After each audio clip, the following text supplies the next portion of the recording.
Now, Recep İvedik is a classic, but I'm gonna talk about something else, Vizontele, ooh. And by the way, the funnier thing is the whole time they just didn't change the channel. Turist, Ömer. Finally, I wanna talk about one of Cem Yılmaz's best films, Yahşi Batı, ooh.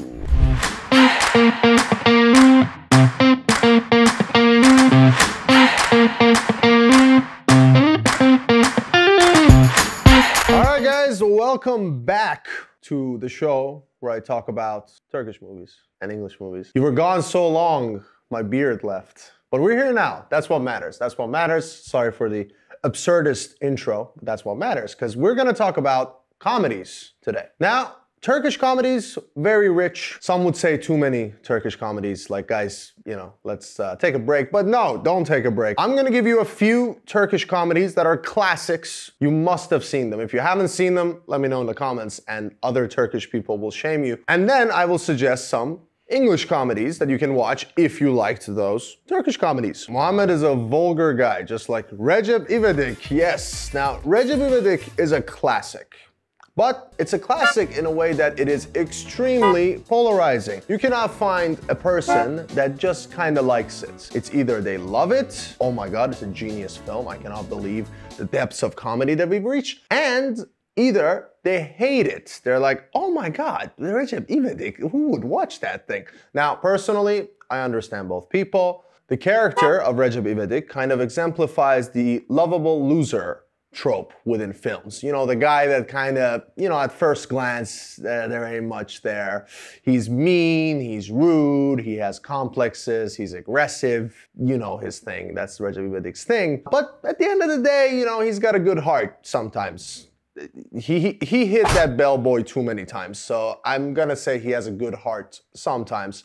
But the story is simple, you know, he finds a guy's wallet, is true to himself, takes the wallet to Antalya and gets a week's vacation. I mean, who wouldn't want a week's vacation over there? And I love that, I mean, people tell me these days there's a lot of Russians in Antalya, but this movie's from 2008, so, you know. Evidence from the past. Now, in the same way that Recep İvedik is a lovable loser, and by the way, guys, in the comments, I want to ask this, they'll probably cut this from the video because they want to censor me. Comment Recep İvedik, and if there are enough comments, I can do a whole video on the whole series. Comment, okay? Just Recep İvedik, that's all that matters. Or tell me your favorite scene from it, or your favorite Recep İvedik. There's 7 to choose from. Now you might say, Mohammad, why are you torturing yourself? Why do you want to watch that whole series?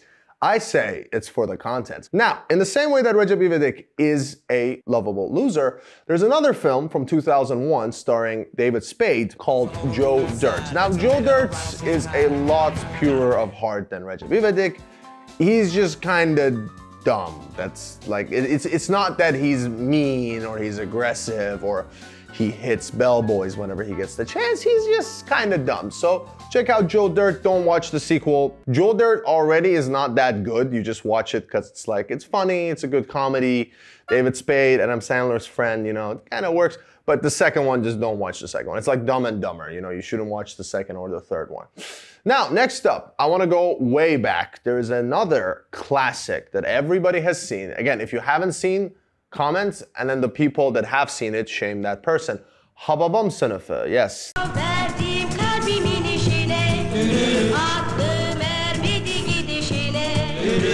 Now this movie is not just a comedy, it is very well made, it has a point to make. There's this class of adults, I guess, in high school who I guess have been failing for many years. Their families send them there. It's like, we don't want you here, get over there.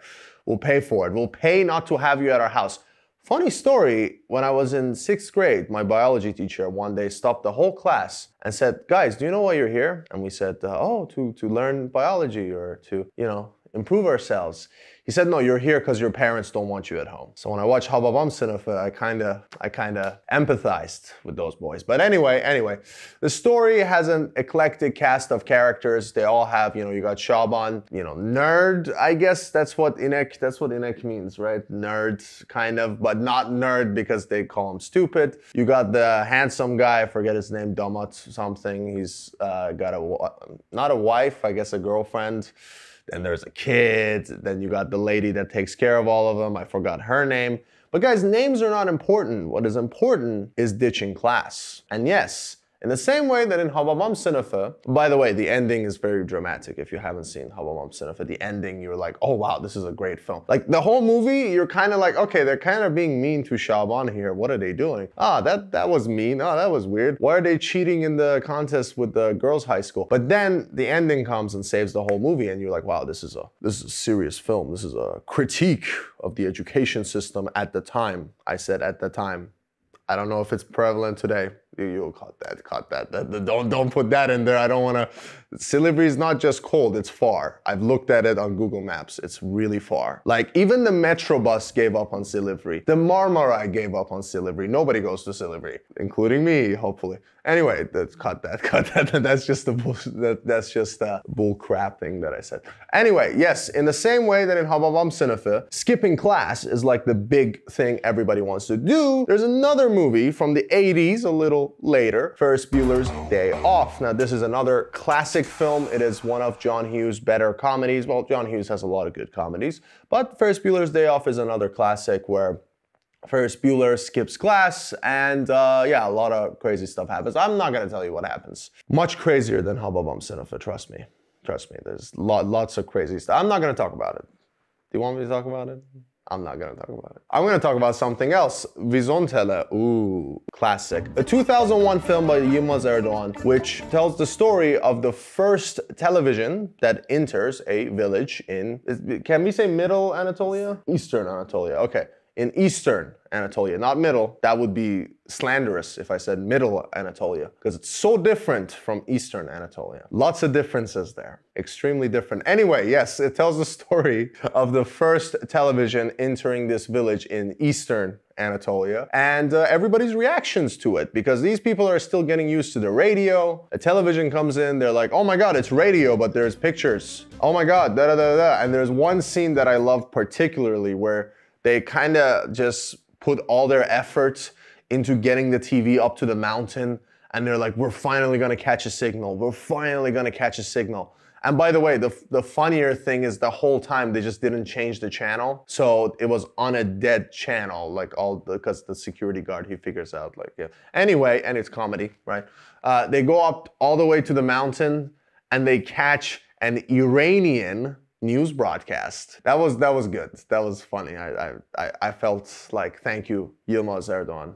Thank you, Erdoğan. Yılmaz Erdoğan, great director. Another movie of his, actually, I will talk about in the next video, thanks to the comments. But no, yes, Vizontele, it shows this clash of modernity and the simple rural lifestyle. In a similar way, you have the movie from 2008, Hot Fuzz. Now, Hot Fuzz is an interesting film because you have this city cop in London, I believe, who gets transferred to the more rural countryside of England as kind of like a punishment, like, yeah, go over there. And he runs into all sorts of different locals, that same clash of modernity and that village comfort. You might have even seen a clip from the film in a previous video we did with Victor.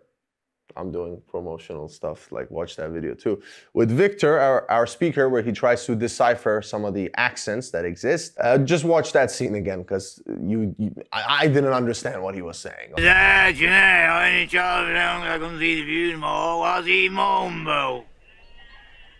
Right. Like, I understand some crazy accents, trust me. Irish accent, kind of crazy, I get it. Australian accent, I get it. Whatever that guy was speaking, no.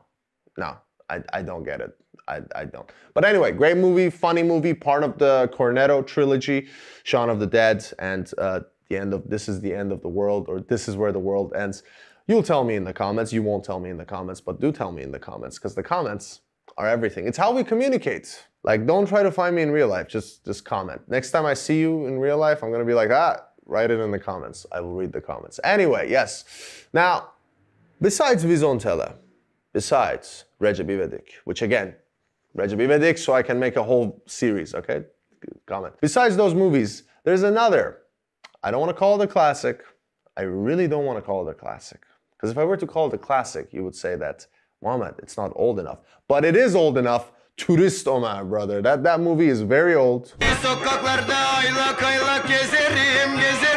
from the 60s. I believe, or 70s, 60s, right? In the same way that Turist Ömer is a character from a movie, Helal Olsun Ali Abed, who later got his own movie series, you know, Turist Ömer. There's one where he goes to Saudi Arabia, there's one where he goes to Spain, there's one where he went to space. We talked about that one in one of the videos. I don't know if it comes after this or before this. You tell me, future people. Yes, Ernest is another character or another series that originally came from a sketch show. What do you think about Turist Ömer? I think Turist Ömer is a great character.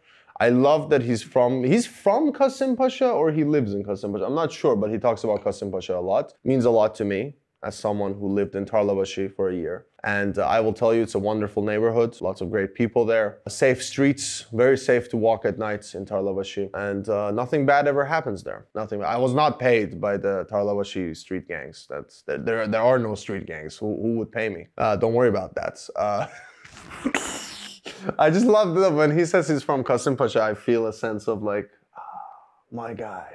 You know, the thing that he does is like iconic. Ernest is just kind of stupid, you know, like Turist Ömer is funny. Ernest is kind of stupid, but Ernest Goes to Camp is a good movie. It's an interesting movie. It does, like, because the name of the character, it's kind of like that play from the 20s or the 1800s, The Importance of Being Earnest, where the name of someone being earnest, because, you know, earnest also means honest. The name of someone being earnest plays into the honesty. Ernest Goes to Camp is like a genuine feel-good movie. The rest of the Ernest movies, they were running out of ideas. And listen, when Turist Ömer runs out of ideas, they do a Star Trek episode, which is genius. But when Ernest runs out of ideas, they do, I forgot what the last one was. That's how bad they are, okay? Just watch the first one. Ernest Goes to Camp, great movie, okay? The other ones, no. You're gonna watch the other ones, aren't you? Oh, now you wonder why I wanna watch all the Recep İvedik things. Yes, now finally, I wanna talk about one of Cem Yılmaz's best films. Honestly, he has a lot of good films, which is why he's a comedy legend, but Yahşi Batı. Ooh, the Wild West. Wow, the crowd goes wild. They're like, oh my God, guns, crime. People shooting each other, people dueling, even though dueling doesn't make sense, because like, why wouldn't you just kill the guy? Like, what is this whole like, oh, I'm gonna stand here, you stand there, da da da. Turkish oil wrestling makes a lot more sense, which is how Yahşi Batı ends. Spoiler alerts. Well, I'm not telling you who won the Turkish oil wrestling match. Could have been the other guy. We don't know. You never know. Anyway, I think I went too out of frame. But Yahşi Batı follows two Ottoman, I guess, statesmen or representatives, I guess, who have to deliver a gift from the Sultan to the American president, I think President Garfield at the time. It's like a big old diamond thing. And they get robbed the first, like they step into the West and the West is like, haha, you have a thing in there. And they steal the diamonds and they have to kind of, they can't go back. Guys, I have to talk to you about a real issue that we have in the Turkish film industry. Where are the subtitles, man? And I'm not talking about English subtitles, because if you remember the beginning of Yahşi Batı, the guy, he's telling the story, but the characters are speaking in English, there are Turkish subtitles, and then he's like, could you just say everything in Turkish? And then he goes into the DVD menu and changes the thing. That was really funny, really clever. But where are the subtitles? Because with Turkish subtitles, I can understand. Without Turkish subtitles, a little hard. But no, Yahşi Batı is a great movie. Again, it parodies a lot of Western stuff, inserts a lot of Turkish culture into it. There's Turkish oil wrestling, there's the Osman macun that he makes at some point. There's a part where he's got offals, I believe, like livers and stuff on skewers that he's selling people. Now, in the same way that Yahşi Batı ridicules the Western genre, A Million Ways to Die in the West. Now, this movie is from the guy who made Family Guy, American Dad, and The Cleveland Show, which nobody watched, but kind of funny. But anyway, it follows this character who's kind of self-aware of living in the West. He knows how everybody's dying. They literally die from their own farts. There's a scene where the sheriff of the town has been dead for 2 days, I believe, and then the wolves come get him. He has some simpleton friends. In the same way, it's just making fun of, you know, Westerns. And, okay, if you like watching Westerns, actually, hold on. If Maybe A Million Ways to Die in the West makes too much fun of Westerns. Watch Blazing Saddles. Camptown racetrack 5 miles long, all the doo-dah-day. It's a funny movie, it's like a comedy Western. It would resemble Yahşi a little more, but I personally really like A Million Ways to Die in the West. I mean, Liam Neeson is in it. Like, come on. In the comedic capacity, let's go. Let's go. But thank you for watching. And thank you for understanding the beauty of the world of cinema. Comment, subscribe, like, and comment again that you subscribe.